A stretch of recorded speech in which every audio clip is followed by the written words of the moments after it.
Buenos días. Este video trata sobre el concepto de momentos de inercia de áreas. Mi nombre es Luis Martínez, soy ingeniero mecánico y docente universitario.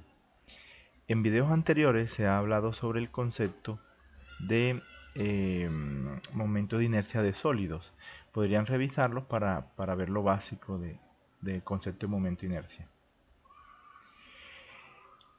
Las cantidades llamadas momentos de inercia, ¿sí? Como ya se explicó en videos anteriores, generalmente surgen en los análisis de ingeniería. Pueden ser en dinámica, en resistencia, en diseño mecánico, en diseño estructural, ¿vale? Un ejemplo de esto es que los momentos de inercia se usan en el cálculo de deflexiones. Por ejemplo, si usted está interesado como ingeniero estructural, ingeniero mecánico, ingeniero civil, en saber cómo se deflecta un elemento estructural que se llama una viga, ¿sí? Una viga. Entonces, si quiere cuantificar cuánto es la distancia que hay desde su posición original a su última posición, o la deflexión, pues necesita conocer sí o sí el momento de inercia de la sección transversal. De igual forma, en esta otra animación vemos como si una viga que está en voladizo o empotrada se le coloca una fuerza en esta parte, ella se va a deflectar. Aquí podemos observar cómo estas líneas básicamente lo que representan son la sección transversal de la viga. Vemos como desde una posición original que era casi o que es casi vertical, como se ve aquí, va rotando, va rotando, va rotando a quedar en otra orientación espacial, ¿vale? Si queremos cuantificar eso, pues básicamente lo que necesitamos es conocer el momento de inercia de esa sección transversal o de esa área. Entonces es así como se sabe que la resistencia a la flexión de una viga y su capacidad para soportar carga depende de una propiedad de su sección transversal llamada momento de inercia del área como tal. Pero esto no es solo en el análisis estructural de vigas que necesitamos el momento de inercia. Otro ejemplo muy común es, por ejemplo, cuando vamos a calcular la fuerza a la cual está sometida una superficie plana sumergida en un fluido. Esto puede ser de interés, por ejemplo, para el diseño de compuertas, el diseño de represas, etc. Cuando hacemos todas las ecuaciones que hay detrás, ¿sí? Cuando comenzamos a resolver el problema o a modelar el problema, sale esta integral de área de y al cuadrado por dA. Esto básicamente es lo que se llama un momento de inercia de área, ¿vale? Entonces necesitamos conocer el momento de inercia de áreas en general en el diseño en ingeniería. Ahora, ¿qué es el momento de inercia de un área? Como ya vimos en la animación que presentamos anteriormente, el momento de inercia de un área es la oposición que tiene esa área a rotar en torno a un eje. Tomamos como ejemplo esta área que está aquí, pues tenemos un sistema coordenado cartesiano X, Y, y tenemos un área, ¿no?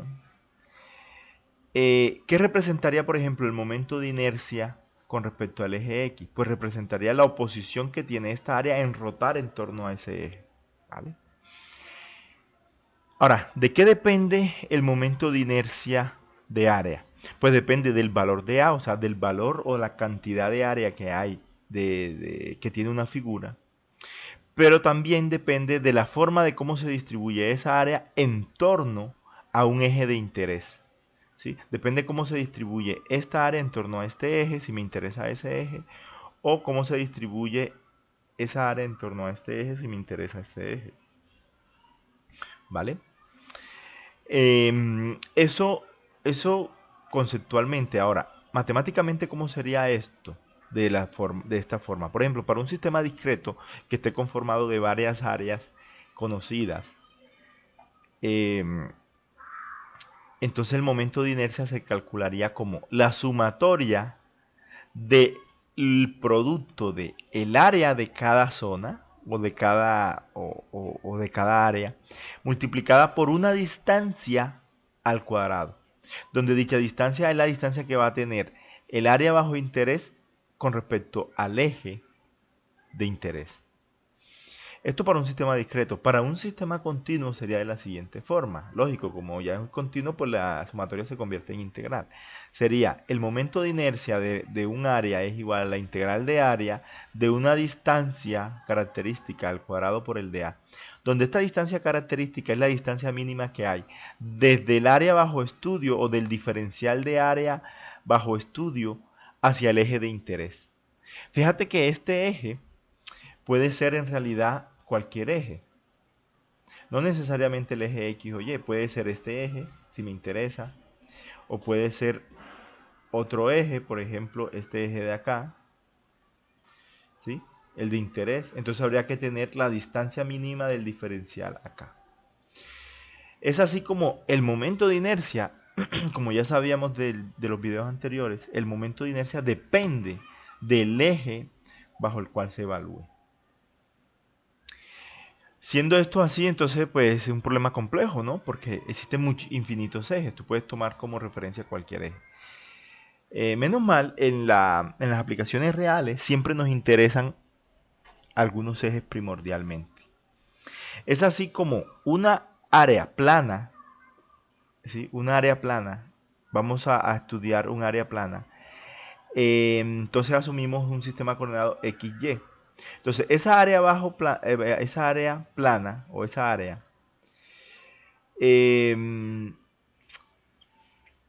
o para esa área plana más bien, se pueden definir siempre 4 momentos de inercia importantes o 4 conceptos relacionados al momento de inercia importantes para esa área. Con esos 4 conceptos queda totalmente definida la parte de inercia del área. ¿Sí? Estos son el momento de inercia respecto al eje X, por ejemplo, sería de interés este eje X, el momento de inercia con respecto al eje Y, el producto de inercia, que ahora vamos a explicar qué es, y el momento de inercia polar, el momento polar de inercia o momento de inercia polar, que sería con respecto a un punto, claro, como estamos en el plano, sería con respecto a un punto específico de interés. ¿Vale? A continuación lo que vamos a hacer es definir cada uno y explicarlo. Entonces, para poder hacer el análisis, lo que hacemos es, en nuestro sistema coordenado, pues el área, tomar un diferencial de esa área, tomar un diferencial.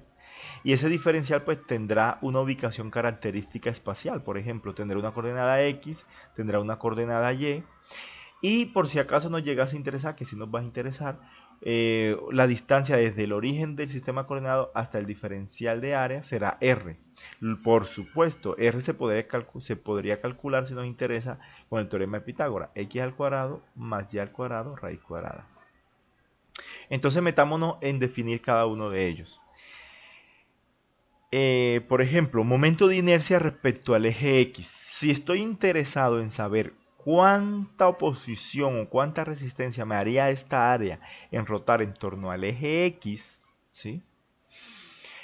Entonces yo lo podría calcular como el momento de inercia con respecto al eje X es igual a la integral de área de una distancia, o sea, de la distancia mínima que tiene el diferencial de área con respecto al eje X. Si nos fijamos, esa distancia es esto. Y esto no es más que la coordenada Y del diferencial. Entonces por eso aparece Y cuadrado. Diferencial en área. Claro, cuando yo sea capaz de hacer esta integral, significa que yo conozco cómo varía Y, o sea, la posición de cada diferencial de área en todo el área. Cuando yo sea capaz de hacer esa integral, pues ya estoy en la capacidad de calcular el momento de inercia del área con respecto al eje X. ¿Vale? Luego en video pues se harán ejemplos de cómo usar o cómo integrar esto. En el análisis estructural o ingenieril en general, muchas veces se suele expresar el momento de inercia de X para figuras conocidas en función de algo que se conoce como radio de giro. ¿Vale? Como radio de giro. Entonces digamos que el momento de inercia de esta figura con respecto a X, yo la podría calcular de la siguiente forma. Una constante Kx, que es el radio de giro con respecto al eje X de esta figura, Kx al cuadrado, multiplicado por el área. Ya no por el diferencial, por el área. También se puede calcular de esta forma. Calculado de esta forma y de esta forma me debería dar el mismo momento de inercia para un área determinado particular. Es así como se define el radio de giro. Ahora, ¿qué es el radio de giro? Vamos a explicarlo acá a continuación. El radio de giro tiene un significado físico, que es que tú tienes un área, ¿no? Distribuida. Tomas toda esta área y la colocas, el mismo valor de área lo colocas a una distancia constante con respecto al eje X. ¿Sí? Esa distancia constante será Kx.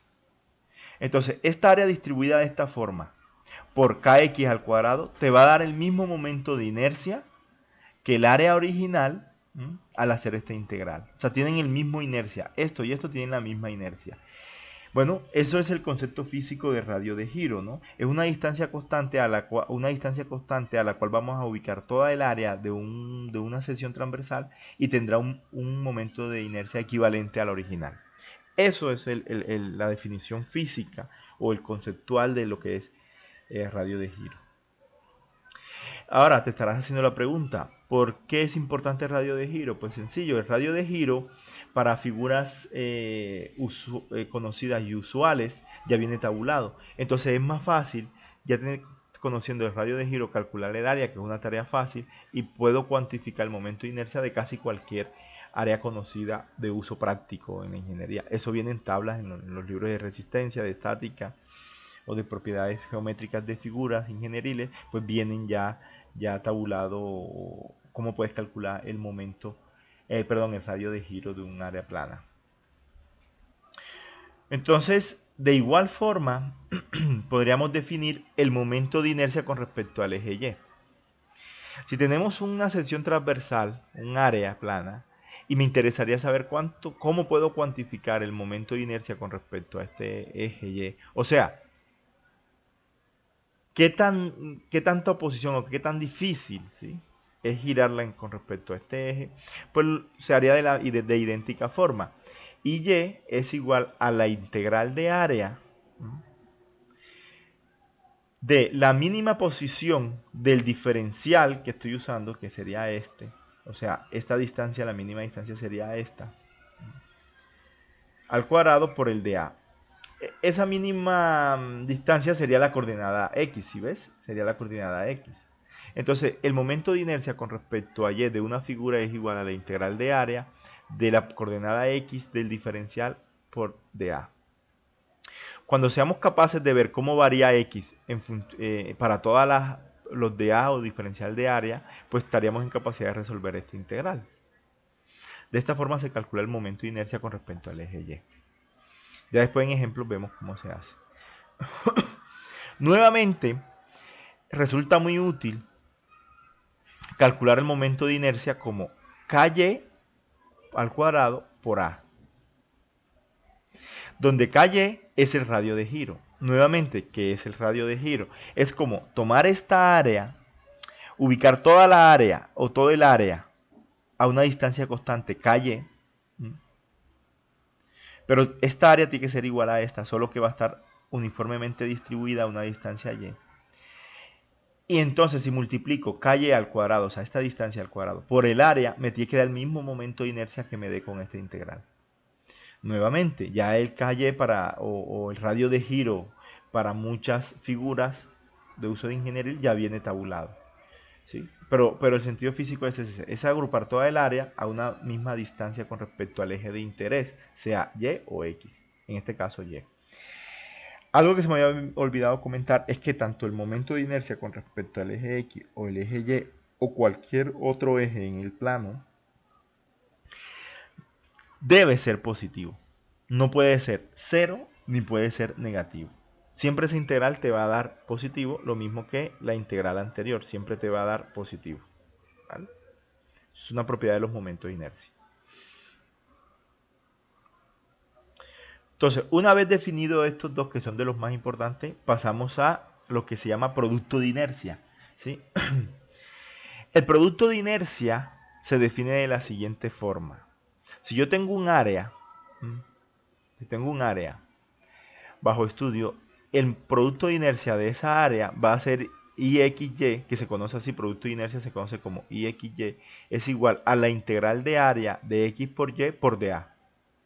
Donde X y Y, si este es el dA, por ejemplo, X es la coordenada X y Y es la coordenada Y, entonces, entonces el producto de inercia sería la integral de A por el producto de las coordenadas por el de A. Lógico, para poder resolver esta integral, que luego vamos a hacer problemas, yo debo conocer cómo varía X y Y en función de la posición, cómo está relacionado el diferencial de área con las coordenadas X y Y, ¿sí? Para poder resolver la integral. A diferencia del momento de inercia con respecto al eje X o el momento de inercia con respecto al eje Y, los productos de inercia sí pueden ser positivos, pueden ser negativos o pueden dar cero, ¿vale? Físicamente es más complejo explicar qué es el producto de inercia. Lo que sí es verdad es que cuando hacemos todas las ecuaciones que hay detrás de los análisis estructurales de viga, en el diseño mecánico, en la teoría, en la elasticidad, en la plasticidad, siempre sale esta integral. Siempre sale esta integral. Entonces por eso el producto de inercia es importante saberlo calcular. Físicamente ya es más complejo decir qué es. Ahora, ¿por qué el producto de inercia puede dar positivo, negativo o cero? Expliquemos este pequeño ejemplo. Aquí tenemos una viga en C, ¿sí? O una sección transversal, más bien una sección transversal en C, que se suele usar mucho en ingeniería, en cálculo, en estructuras. Vemos cómo entonces armamos nuestro sistema coordenado X, Y y el origen. Vemos cómo esta figura es simétrica en torno al eje X, ¿sí ves? Entonces, ¿cómo calcularemos el producto de inercia? Por ejemplo, de un dA que está acá por encima del eje X en el lado positivo, en el primer cuadrante, sería la coordenada X que es positiva por la coordenada Y que es positiva por el diferencial de área. Pero en contraposición, como es simétrica, tenemos un dA' que es espejo de esta, que tiene una coordenada X positiva, pero tiene una coordenada Y negativa. Entonces, para este dA sería X por menos Y por dA. Como la integral es básicamente una suma, ¿vale? Todas las partículas, y como hay simetría con respecto al eje X, cuando tú hagas la suma de todas las partículas que están por encima, o los dA que están por encima, y toda la sumatoria de los productos que están por debajo, te va a dar cero. Te va a dar cero porque los positivos X por Y por dA positivo se van a cancelar con los X por Y negativo por dA que tienes por debajo. Entonces, el producto de inercia IXY de una sección transversal que tenga un eje de simetría, ya sea X o Y, el eje de simetría no importa, siempre te va a dar cero. Ahora imaginemos que de esta sección transversal nos quitamos la parte de abajo. O sea, la parte de abajo no existe, solo la parte de arriba. Claro, cuando calculamos el producto y X por Y, siempre X va a ser positivo y siempre Y va a ser positivo. ¿Eso qué significa? Que cuando hagas la integral vas a obtener un valor netamente positivo. O sea que el producto de inercia puede ser positivo y puede ser negativo como ya demostramos.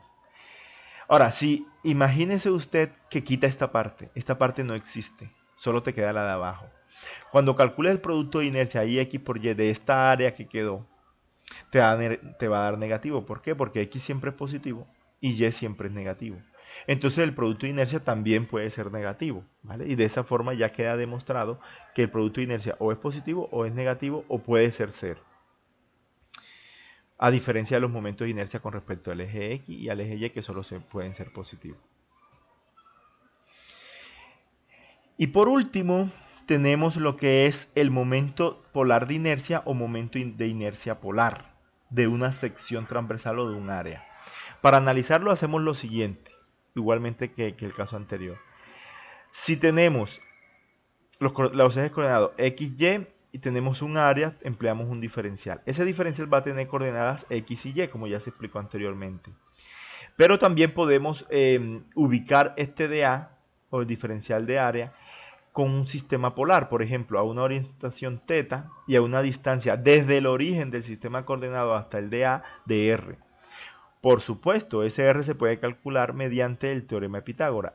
x al cuadrado más y al cuadrado igual r al cuadrado. ¿Vale? Esa sería la ubicación radial del dA. El momento polar de inercia matemáticamente se define como JO, en muchos libros se maneja JO o IP, es igual a la integral de área de R al cuadrado por dA, donde R es la distancia radial del dA hasta el origen del centro del sistema coordenado. Si estamos en capacidad de relacionar el dA con R, pues ya tendríamos en la capacidad de resolver esta integral, que eso se va a explicar en problemas siguientes. Entonces eso es lo que representa el momento polar de inercia, o así se puede calcular. Ahora, físicamente, ¿qué es? Es la oposición que ofrece esta área a rotar en torno a este punto. Fíjate que rotar en torno al origen del sistema coordenado es lo mismo que decir que es la oposición que ofrece a rotar en torno a un eje Z que pasa por el origen, que es perpendicular a la pantalla. ¿Sí ves? Por eso es sumamente importante. Esto es importante en transmisión de potencia, por ejemplo. Cuando tenemos motores eléctricos que hacen rotar ejes en una turbina, ¿sí? En un eje de un reductor, el momento polar de inercia es muy importante. Igualmente, como en el caso anterior, el momento polar de inercia también se puede representar como una distancia KO al cuadrado por el área de la sección transversal. Esa constante KO no es más que el radio de giro con respecto al origen O del sistema coordenado. Entonces, calculado el momento de inercia con respecto de esta forma, te tiene que dar igual a calcular de esta forma. Ya dijimos, entonces, físicamente, ¿qué representa KO? Físicamente, el radio de giro con respecto al origen, lo que representa es eso, es tomar toda esta área de esta sección transversal y distribuirla a la misma distancia desde el origen, o sea, hacer como especie de un anillo con el área. El área de este anillo tiene que ser igual al área de esta sección transversal, la misma. Lo único que ahora, fíjate que la distancia siempre va a ser KO. La distancia desde el origen acá, la distancia desde el origen acá, va a ser KO. Entonces fíjate que KO es constante. Entonces yo podría calcular el momento polar de inercia de esta forma. Ahora, ¿por qué es importante esto? Nuevamente volvemos a lo mismo. Porque el KO para varias secciones transversales importantes, como rectángulos, círculos,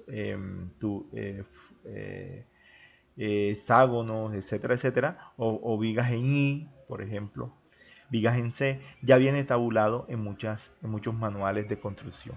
¿Vale? Y ya los podríamos tomar directamente de la tabla y calcular el momento polar de inercia sin necesidad de resolver esta integral. Ahora, el momento polar de inercia cumple lo siguiente. Fíjate que para calcularlo necesitamos R, pero R en verdad está en función de X y de Y, o sea, de las coordenadas X y Y. Entonces podríamos calcular JO, en vez de calcularlo con esta integral o con esta ecuación, podríamos, si conocemos el momento de inercia con respecto a X y Y, podríamos expresarlo en función de ellos. Por ejemplo, JO es igual a la integral de A por R al cuadrado por dA.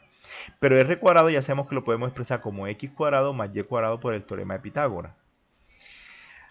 Al separar esto aquí, multiplicar este por este más este por este, te queda integral de A por Y cuadrado por dA, que esto viene siendo el momento de inercia con respecto al eje X, más la integral de X cuadrado por dA, que esto viene siendo el momento de inercia de esta área con respecto al eje Y. Entonces nos queda que el momento polar de inercia de un área se puede calcular como la sumatoria o como la suma de el momento polar con respecto al eje X más el momento el momento de inercia con respecto al eje X más el momento de inercia con respecto al eje Y. De esa forma podríamos calcular el momento polar de una figura con respecto a un punto o un eje, ¿vale?